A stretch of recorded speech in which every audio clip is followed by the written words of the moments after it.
নীল চিরকুট, লেখনীতে নৌসিন আহমেদ রোদেলা, পর্ব সংখ্যা ৫৮। ঘড়ির কাঁটা ১০টা পেরিয়েছে। রান্নাঘরের দরজায় ঠায় দাঁড়িয়ে আছে নীরা। আজ বিকেল থেকে মাথা ঘুরানো ব্যামোটা মাথাচাড়া দিয়ে উঠেছে জাহানারার। কিছুক্ষণ পরপরই চোখের সামনে সব অন্ধকার দেখছেন তিনি। ২-৩ বার মুখ ভরে বমিও করেছেন, তবুও নিজের জেদ বজায় রেখে একা হাতে যাবতীয় কাজ সামলাচ্ছেন সেই সন্ধ্যা থেকে। নীরার পেছনে অসহায় মুখে দাঁড়িয়ে আছে অয়ন। কিছুক্ষণ পরই টেলিভিশনে দুর্দান্ত ক্রিকেট ম্যাচ টেলিকাস্ট হবে।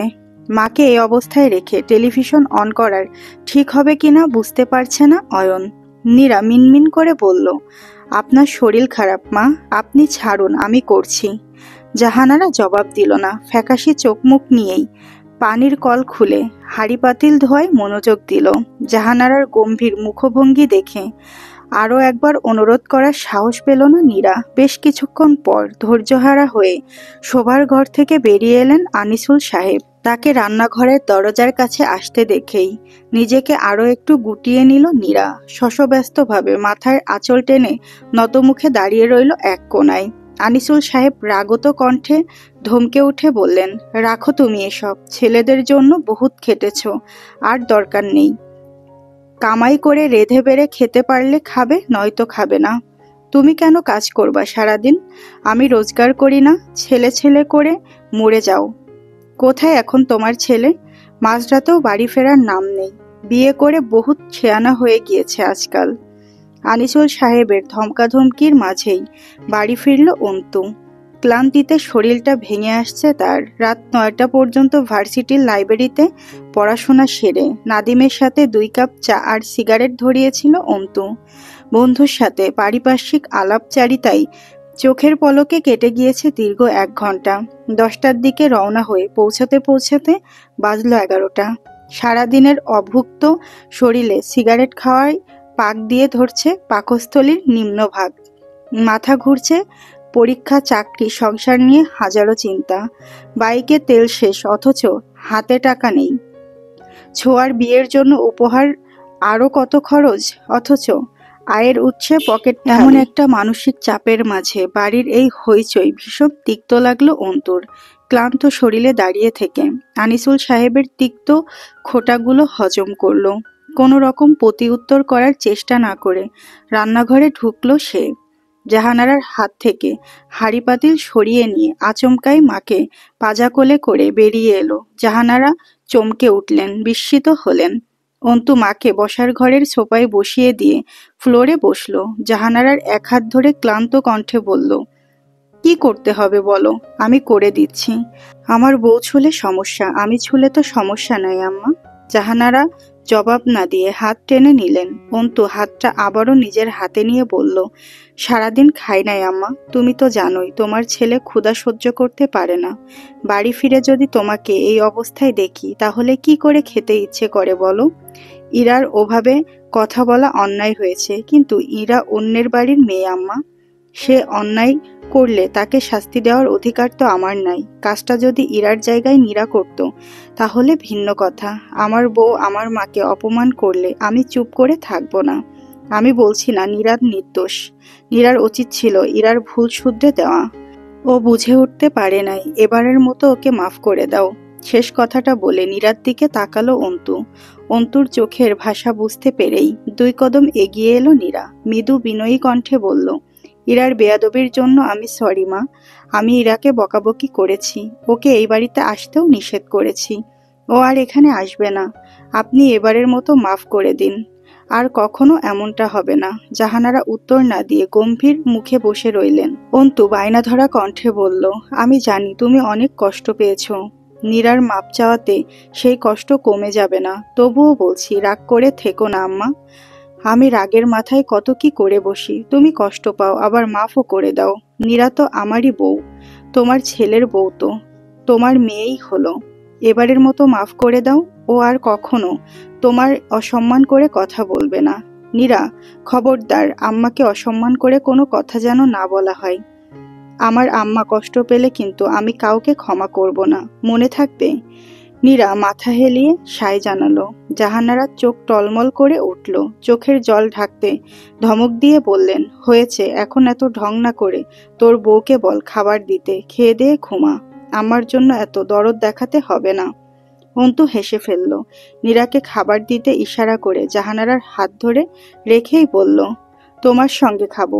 নীরা বলল, তুমি নাকি ভাত ঔষধ কিচ্ছু খাও নাই। টেবিলে খাবার দিতে দিতে মা ছেলের দিকে মুগ্ধ চোখে চেয়ে রইল নীরা। জাহানারা যেমন শাশুড়িই হোক, মা তো মাই হয়।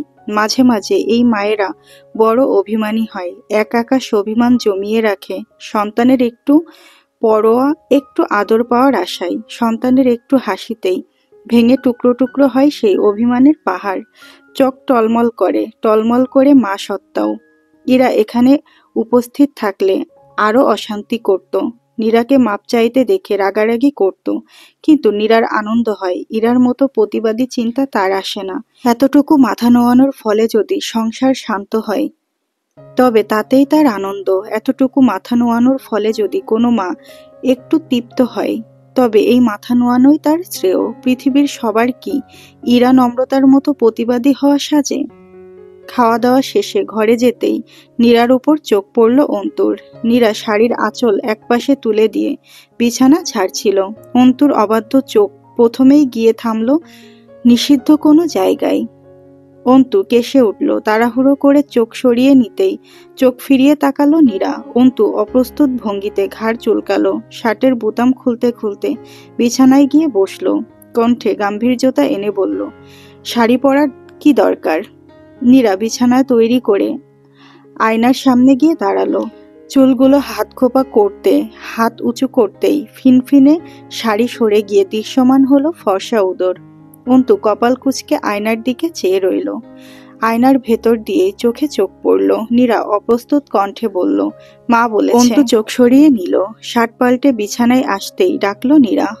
অন্তু চোখে মুখে জিজ্ঞাসা নিয়ে বলল, নীরা কয়েক সেকেন্ড চুপ করে রইল, বহুত দ্বিধাদ্বন্দ্বে ভুগে। অসহায় চোখে তাকালো। অন্তু টি শার্টের ওপরের বোতাম খুলে কলারটা একটু ঠেলে দিয়ে আনমনে বলল, কি হলো? নীরার চোখ আটকালো অন্তুর বুকে। পেটানো শরীরের লোমশ বুক আর শ্যামবর্ণ গলদেশের দিকে চেয়ে আচমকাই বলে উঠল, ভালোবাসি। জীবনে প্রথমবার এত কসরত, এত আকাঙ্ক্ষা, এত অপেক্ষার পর নীরার বলা কথাটা ঠিক বিশ্বাস হলো না অন্তুর। অমনোযোগী অন্তু চট করে মনোযোগী হয়ে উঠল। চোখ তুলে নীরার দিকে চেয়ে চোখ ছোট ছোট করে প্রশ্ন করল, কি? নীরার চোখ টলমল করছে। টলমলে চোখে তার আবেদনময়ী চাহনি। সেই সর্বনাশা চাহনির দিকে চেয়ে বুক শুকিয়ে এলো অন্তুর। অবাধ্য চোখ দুটো জোরপূর্বক নেমে এলো অর্ধাঙ্গিনীর লতানো দেহে। পর মুহূর্তেই চোখ সরিয়ে নিয়ে লম্বালম্বিভাবে শুয়ে পড়ল অন্তু। ধরফর করা বুক নিয়ে কপাল কুঁচকালো। কপালে ডান হাত রেখে চোখ বন্ধ করলো। ক্লান্ত কণ্ঠে বলল, কাল কথা বলি, প্রচণ্ড মাথা ব্যথা করছে, ঘুমাবো। আলোটা নিভিয়ে দিলে ভালো হয়। রাত প্রায় 2টো। রাতের নিজস্ব ঝিমঝিম শব্দে ভরে উঠেছে চারপাশ। খাবার ঘরে গ্লাসে পানি ঢালল কেউ। বাবার রুমের ক্যাটক্যাটে ফ্যানটা বৃষ্টি শব্দ দিচ্ছে।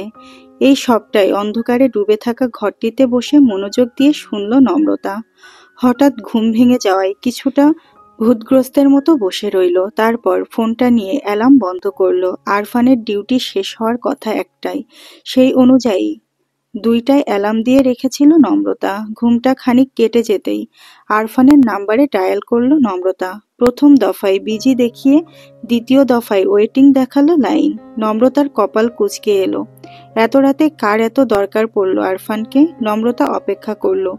2 মিনিট পর ডায়াল করতেই আবারও ওয়েটিং দেখালো ফোন। নম্রতার মাথায় আসা খারাপ চিন্তাগুলো ঠেলে সরিয়ে দিয়ে আরো কিছুক্ষণ অপেক্ষা করলো নম্রতা। তৃতীয়বারে ফোন রিসিভ করলো আরফান। নম্রতা মন খারাপ ভাবটা উড়িয়ে দিয়ে উচ্ছল কণ্ঠে বলল, কি করছিলেন ডক্টর সাহেব? আরফান ছোট্ট করে উত্তর দিল, কিছু না, আপনি? নম্রতার মনটা একটু চুপসে গেল। হাসার চেষ্টা করে বলল, আমি তো ঘুমাচ্ছিলাম, আপনার সাথে কথা বলবো বলে 2টোই অ্যালার্ম দিয়ে রেখেছিলাম জানেন। আরফান হাসলো। এত কষ্ট না করে সকালে কল দিলেই হতো। সকালে কল দিলে হবে কেন? আমার কত কথা জমা আছে জানেন? এগুলো আজ না বললে পেটের ভাতই হজম হবে না আমার। আচ্ছা বলুন।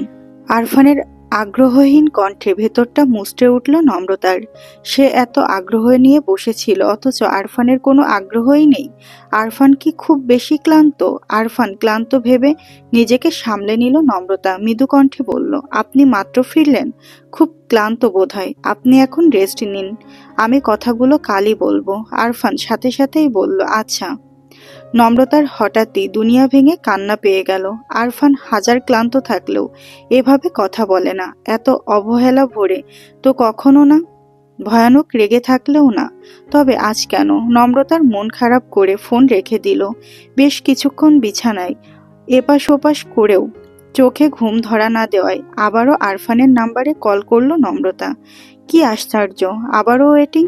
নম্রতা শোয়া থেকে উঠে বসলো, অনুভূতি শূন্য চোখে চেয়ে রইল তারাহীন অন্ধকার আকাশে। বেশ কিছুক্ষণ পর আবারও কল করলো নম্রতা। এবার সিম বন্ধ। নম্রতার মস্তিষ্কে হঠাৎই একটি অদ্ভুত প্রশ্ন জাগলো, আরফান কি তার কলে বিরক্ত হয়ে ফোন বন্ধ করলো? নম্রতা কি খুব বিরক্ত করে তাকে? কই, আরফান তো কখনো বলেনি। নম্রতা ফোনটা দূরে ছুঁড়ে ফেলে বিছানায় গা এলালো। চোখ দিয়ে জল গড়িয়ে পড়তেই আবারও এক বিষাক্ত ভাবনা উকি দিয়ে গেল মাথায়। এত রাতে কার সাথে কথা বলছিল আরফান? নম্রতা মনে প্রাণে ভাবতে লাগলো, নিশ্চয়ই কোনো ফ্রেন্ড অথবা হসপিটালের কোনো কলে ছিল আরফান। ফোনে ওয়েটিং থাকা কোনো বড় ব্যাপার না, প্রয়োজন তো থাকতেই পারে। পর মুহূর্তেই কুটিল মস্তিষ্ক প্রশ্ন ছুড়ল, এত রাতে আরফানের ফোনে ফ্রেন্ডের কি কাজ? কি এত কথা যে এতবার কল দিতে হয়? নম্রতার মাথা ঘোরাতে লাগলো। নিজের চিন্তাকে যথাসম্ভব ইতিবাচক করার চেষ্টা চালালো সে। ইস, একটা ঘুমের ওষুধ হলে বেশ হতো।